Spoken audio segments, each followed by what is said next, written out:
Confusion confusion confusion. जी हाँ बच्चों, आप लोगों में से बहुत बच्चों की एक क्वेरी आ रही है कि सर बीएचयू के पोर्टल पे रजिस्ट्रेशन करते टाइम हमें डॉक्यूमेंट्स में कन्फ्यूजन हो रहा है। जी हाँ, बहुत सारे बच्चों की, आप लोगों में से ये क्वेरी आई हमारे पास कि सर कौन कौन सा डॉक्यूमेंट जो है हमें अपलोड करना है, कौन कौन सा डॉक्यूमेंट ऑप्शनल है, कौन कौन सा डॉक्यूमेंट जो है मैंडेटरी है। तो एक बार फिर से आप सभी का स्वागत है सीयूटी एक्सप्रेस के ई लर्निंग प्लेटफॉर्म पे, और मैं विशाल सर आप सभी का स्वागत करता हूँ। और हम आज देखेंगे कि वो कौन कौन से इंपॉर्टेंट डॉक्यूमेंट्स हैं जो बीएचयू के पोर्टल पे आप लोगों को अपलोड करना बहुत ही ज़्यादा ज़रूरी है। जी हाँ, ऐसे बहुत सारे डॉक्यूमेंट हैं जो आप अवॉइड भी कर सकते हैं, लेकिन कुछ ऐसे डॉक्यूमेंट्स हैं जो आपको बिल्कुल ही मैंडेट है कि आपको अपलोड करना ही करना है। इसके रिगार्डिंग मैंने जो वीडियो बनाई थी, फुल प्रोसेस आपको बीएचयू का मैंने दिखाया था पिछले वीडियो में कि कैसे आप सभी को स्टेप बाय स्टेप बीएचयू के पोर्टल पे रजिस्ट्रेशन करना है और आपको सारी चीज़ें कैसे करनी है वो मैंने आपको बता दी है। लेकिन अभी भी कुछ बच्चों के कन्फ्यूजन्स रह रहे हैं। कुछ बच्चों की क्वेरी आई थी कि सर ये वाला डॉक्यूमेंट जो है हमें कौन सा डॉक्यूमेंट अपलोड करना है, कौन सा नहीं करना है, तो इसमें बहुत सारा कन्फ्यूजन है। तो आज हम इसी चीज़ पे डिस्कस करेंगे और आपको बताएंगे कि कौन कौन से डॉक्यूमेंट आपको मैंडेटरी हैं, कौन कौन से डॉक्यूमेंट आपको लगाने चाहिए। तो चलिए स्टार्ट करते हैं। जो सबसे पहली चीज़, जो सबसे पहला डॉक्यूमेंट हमें इस्तेमाल करना है वो 10th क्लास की मार्कशीट। जी हाँ, अभी मैं सारे बच्चों के लिए ये शुरू से मैंने ये वीडियो बना दिया ताकि सब लोग आसान भाषा में, सब लोग अच्छी तरीके से समझ जाएं, और अंत तक आप जरूर ये वीडियो देखिएगा क्योंकि अंत के कुछ पार्ट्स में जो है मैंने उन डॉक्यूमेंट्स को भी लिस्ट कर रखा है जो कुछ लोगों के लिए ऑप्शनल हो सकते हैं बट कुछ लोगों के लिए मैंडेटरी हैं। तो ये वीडियो आप जरूर अंत तक देखें ताकि आप लोगों को समझ में आए कि कौन कौन से डॉक्यूमेंट आप लोगों के लिए जरूरी हैं, वरना आपका बीएचयू में एडमिशन होने से रह भी सकता है। तो मैं आपसे ये रिक्वेस्ट करूंगा कि आप जो है लास्ट तक देखिए। तो सबसे पहला डॉक्यूमेंट जो है वो है 10th क्लास की मार्कशीट।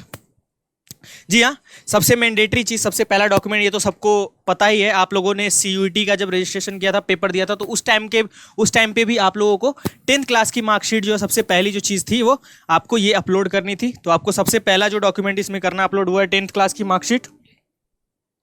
दूसरा जो डॉक्यूमेंट है वो है 12th क्लास की आपकी मार्कशीट। जी हाँ, तो जैसे 10th क्लास की आपने मार्कशीट डाउनलोड की, अपलोड करी, तो वैसे ही आपको 12th क्लास की भी मार्कशीट बीएचयू के पोर्टल पे आपको जाके अपलोड करना है।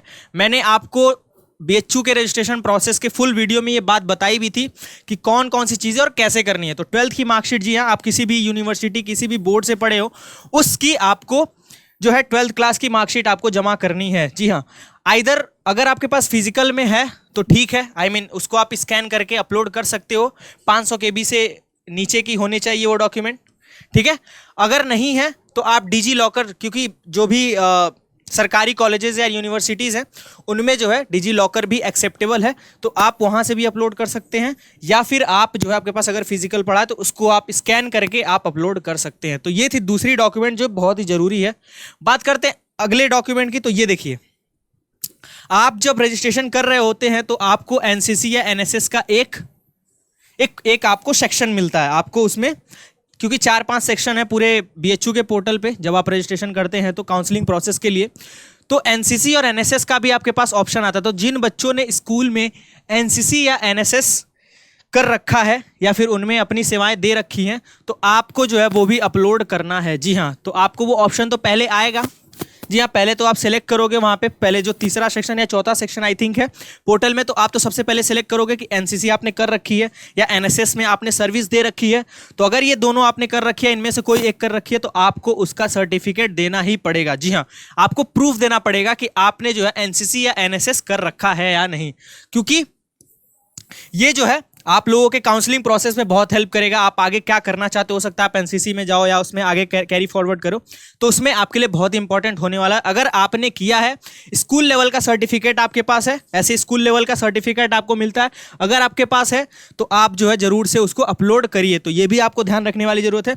अगर किसी ने स्कूल लेवल पे एनसीसी या एनएसएस नहीं किया तो उसके लिए कोई जरूरी नहीं है कि वो एनसीसी या एनएसएस का सर्टिफिकेट अपलोड करे। जी हाँ, ये मैंडेटरी नहीं है, जिन्होंने कर रखा है उनके लिए ही ये मैंडेटरी है। ओके, अच्छा अगला बढ़े। ये बहुत ही इंपॉर्टेंट होने वाला डॉक्यूमेंट आप लोगों के लिए, कैटेगरी या कोटा सर्टिफिकेट। जी हाँ, कैटेगरी या कोटा सर्टिफिकेट। अच्छा सर, ये होता क्या कैटेगरी या कोटा सर्टिफिकेट? तो जैसे आप लोग किस कास्ट के हैं, किस कम्युनिटी से आप बिलोंग करते हैं, आपका कोटा क्या है। देखो, आप किसी भी सरकारी यूनिवर्सिटी या कॉलेज के लिए जब अप्लाई करते हो, काउंसलिंग प्रोसेस में पार्टिसिपेट करते हो, तो वहां पे आपको कई सारे कोटा, कई सारे कम्युनिटी गाइडलाइंस आपको देखने को मिल जाते हैं। तो जैसे मान लो पीडब्ल्यूडी कोटा है या ईडब्ल्यूएस है ना, या फिर आर्मी कोटा है। तो इस तरीके के आप अगर इन किसी में से भी आप बिलोंग कर रहे हो, या फिर आप जो है कैटेगरी में आप मान लो ओबीसी एनसीएल से आप बिलोंग कर रहे हो, एससी एसटी से बिलोंग कर रहे हो, या फिर आप जनरल से बिलोंग कर रहे हो। हालांकि जनरल या अनरिजर्व में आपको कोई सर्टिफिकेट नहीं देना होता है, आपको देना होता है ओबीसी में। अगर आप ओबीसी नॉन क्रीमी लेयर से आप बिलोंग करते हो तो उसका देना पड़ेगा कास्ट सर्टिफिकेट। अगर एससी एसटी से बिलोंग कर रहे हो तो उसका देना पड़ेगा आपको। या फिर आप पीडब्ल्यूडी यानी फिजिकली चैलेंज्ड हो आप लोग, परसेंटेज वाइज जितना भी आपका उस हिसाब से सर्टिफिकेट बन रखा है, तो आपको वो अपलोड करने की जरूरत है। या फिर अगर आप आर्मी ऑफिसर है ना, आर्मी ऑफिसर के से बिलोंग करते हो आप किसी भी, या फिर आप कश्मीरी माइग्रेंट हो, तो ये सारी चीजें आपने देखा होगा उस टाइम मेंशन, आप जब रजिस्ट्रेशन फॉर्म भर रहे होंगे तो वहां पे आपसे पूछा होगा यस या नो, आप आयो कश्मीरी माइग्रेंट, या फिर आप माइनॉरिटी से बिलोंग करते हो, या फिर आप ओबीसी, आपका कास्ट क्या है, ये सारी चीजें आपसे पहले ही पूछ ली जाती है। तो अगर आपने यहाँ पे यस सेलेक्ट किया है और अगर आप बिलोंग करते हो तो आपको ये डॉक्यूमेंट भरना जरूरी है, आपको अपलोड करना जरूरी है। तो जी हाँ, कास्ट या कोटा सर्टिफिकेट यही होता है, मैंने आपको एक्सप्लेन कर दी, तो ये भी जरूरी है आप लोगों के लिए। अगर कोई अनरिजर्व से, अगर सर मान लीजिए कोई बच्चा मुझसे पूछ रहा है कि सर अनरिजर्व से है लेकिन फिर भी मैं ओबीसी से बिलोंग करता हूं या एससी एसटी से बिलोंग कर रहा हूं, तो बच्चों अगर आपने अनरिजर्व से या जनरल कैटेगरी से भरा भी है फॉर्म तो आपको कोई जरूरत नहीं है और आपसे वो मांगेंगे भी नहीं। आपने अगर नहीं बनवा रखी है तो ये आपकी गलती है, वो आपसे नहीं मांगेंगे अगर आप अनरिजर्व या जनरल कैटेगरी से आप फॉर्म डाल रहे हो काउंसलिंग प्रोसेस के लिए, अगर आगे बढ़ रहे हो तो। ओके, चलिए आगे बढ़ते हैं। जो चीज़ वो है कंडक्ट सर्टिफिकेट। अच्छा सर ये क्या होता है? अच्छा, आप जब जो है लास्ट फेज पे जाओगे ना, लास्ट सेक्शन में जाओगे या लास्ट पोर्टल के लास्ट सेक्शन में जाओगे तो वहां पे आपको अपलोड डॉक्यूमेंट्स का आपको सीन दिखेगा। आप जैसा कि मैंने आपको बता दिया था, आपको पिछली वीडियो में जो मैंने आपको फुल प्रोसेस आपको बताया था तो उसमें दिखाया था आपको कि आपका जो है बीएचयू के पोर्टल पे जब आप लॉगिन करोगे और लास्ट प्रोसेस के लास्ट में जाओगे, लास्ट सेक्शन में, तो वहां पे आपको आपकी फोटो पहले से दिखेगी, आपकी सिग्नेचर दिखेगी, है ना, जो भी आप लोगों ने, क्योंकि सीयूईटी के ऑफिशियल वेबसाइट से ये चीज़ है, आपने कर रखी है रजिस्ट्रेशन पहले, तो सीयूईटी का जो आपने फोटो अपलोड करी थी एनटीए के वेबसाइट पे और जो आपने सिग्नेचर अपलोड करी थी वो तो आपको पहले से दिख रहा होगा। बट उसके बाद भी आपको 10th की मार्कशीट, 12th की मार्कशीट, उसके बाद कैरेक्टर सर्टिफिकेट और उसके बाद ये आपका कास्ट सर्टिफिकेट वगैरह जो भी आपको अपलोड करना है वो दिख रहा होगा।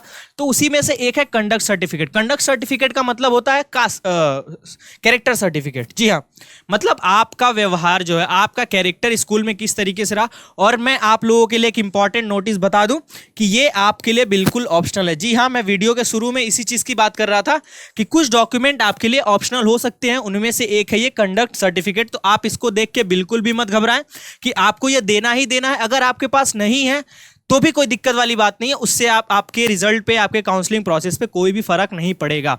जी हाँ, ठीक है, तो ये ऑप्शनल है। अगर आपके पास कैरेक्टर सर्टिफिकेट है और आप लगाना चाहते हो तो आप अपलोड कर सकते हैं, उसमें कोई दिक्कत वाली बात नहीं है। नहीं भी है तो भी कोई दिक्कत नहीं है, आप जो है बिना अपलोड किए, क्योंकि ये ऑप्शनल है तो बिना अपलोड किए भी आप आगे प्रोसीड कर सकते हैं। चलिए अगला जो सर्टिफिकेट है वो माइग्रेशन सर्टिफिकेट। जी हाँ, माइग्रेशन सर्टिफिकेट सबको पता है, जब आप कोई स्कूल या कॉलेज छोड़ते हो तो आपको एक सर्टिफिकेट मिलता है, माइग्रेशन सर्टिफिकेट, जो आपको इंश्योर करता है कि आप जो है किसी अगले कॉलेज में या अगले स्कूल में या फिर अगले यूनिवर्सिटी में एडमिशन ले रहे हैं तो वो आपके पिछले कॉलेज का सबूत होता है कि आप वहां से माइग्रेट होके, आप वहां से पास आउट होकर वहां से आप जा रहे हो। ठीक है ना, तो ये माइग्रेशन सर्टिफिकेट कुछ इस तरीके का होता है और आपको ये स्कूल से मिला ही होगा। आपने जब 12th पास करी होगी तो आपको माइग्रेशन सर्टिफिकेट मिला होगा। तो ये भी मैं बता दूं, ये भी ऑप्शनल है। जी हाँ, माइग्रेशन सर्टिफिकेट भी ऑप्शनल है। तो बहुत सारे बच्चों की क्वेरी आ रही थी कि सर जो ये अगर ऑप्शनल है या फिर माइग्रेशन सर्टिफिकेट वो हमें अपलोड करना है या नहीं करना है, आप एक बार हमें जरूर से बता दीजिए, क्लियर कर दे। तो मैं आपको बता दूं ये भी ऑप्शनल है। अगर आप नहीं भरना चाहते हैं या फिर आप अपलोड नहीं करना चाहते हैं या आपके पास नहीं भी है, गुम हो गया, कैसी भी कोई भी कंडीशन हो, अगर आपके पास नहीं है इन केस, तो आपको डरने की बिल्कुल जरूरत नहीं है। आप जो है अपलोड करना ये जरूरी नहीं है, मैंडेटरी नहीं है, तो आप करो या फिर ना करो। ठीक है, जिनके पास है वो करना चाहते तो आप बिल्कुल कर सकते हो, बेफिक्र होके, फ्री होके। अगर आपके पास नहीं है तो then no confusion, no doubt, है ना, नो प्रॉब्लम, डोंट वरी। ठीक है, तो अगर माइग्रेशन सर्टिफिकेट है आपके पास तो करो, नहीं है तो मत करो, कोई दिक्कत नहीं है। ठीक है, तो ये था लास्ट डॉक्यूमेंट आई थिंक। हाँ, जी हाँ, तो ये थे आपके डॉक्यूमेंट जो बहुत ही ज़रूरी है, जो ये इन्फॉर्मेशन आप लोगों के लिए बहुत ज़रूरी थी। तो आगे का प्रोसेस और जानने के लिए मैं अगली वीडियो आप लोगों के लिए लेके आऊँगा। तब तक हमारे साथ बने रहिएगा और CUT एक्सप्रेस चैनल को सब्सक्राइब कर दो, लाइक कर दो और आगे आने वाले वीडियोस का नोटिफिकेशन बिल ऑन करके रखो, ताकि इससे रिलेटेड, आपके एडमिशन से रिलेटेड या काउंसलिंग प्रोसेस से रिलेटेड कोई भी क्वेरी हो तो आप जो है आपको झट से उसका सॉल्यूशन मिल जाए।